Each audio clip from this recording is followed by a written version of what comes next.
రణ్వీర్ మనోహరి కూడా కాశ్మీర్లో ఫ్లైట్ దిగి హోటల్కి వెళ్ళడానికి కార్లో స్టార్ట్ అవుతారు. మనోహరి రణ్వీర్తో ఇలా అంటూ ఉంటుంది, అమర్ ఎక్కడ స్టే చేస్తున్నాడో తెలుసుకో, లేదంటే నేను దొరికిపోతాను అనడంతో రణ్వీర్ అమర్కి కాల్ చేస్తాడు. అప్పుడే ఫ్రెష్ అయిన అమర్ ఫోన్ లిఫ్ట్ చేసి హలో అంటుంటాడు.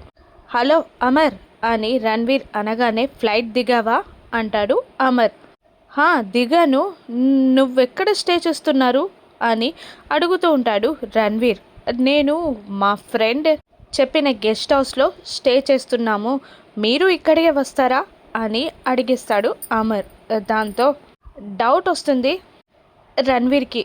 మీరు అంటున్నారేంటి అని అడుగుతూ ఉంటాడు రణ్వీర్. అది మిమ్మల్ని మీరు అని గౌరవం ఇస్తున్నాను రణ్వీర్, అంతే అని అమర్ అనగానే, హో అమర్, మనలో మనకు గౌరవాలేంటి, నేను వేరే హోటల్కి వెళ్తున్నాను, ఫ్రెష్ అయ్యాక నీకు కాల్ చేస్తాను అని అంటాడు రణ్వీర్. అలాగే అంటూ కాల్ కట్ చేస్తాడు అమర్.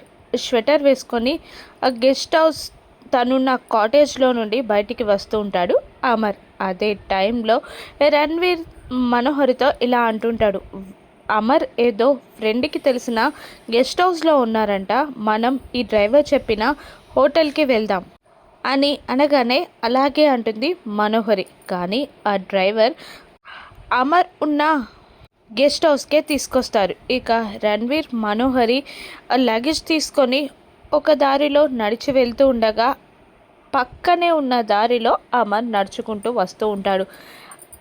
అమర్ మనోహరి ఎదురు పడతారా? రణ్వీర్ భార్య మనోహరి అని అమర్ తెలుసుకుంటాడా? తెలుసుకున్నాక మనోహరిని ఏం చేస్తాడో రాను ఎపిసోడ్స్లో చూద్దాం. Thank you for watching.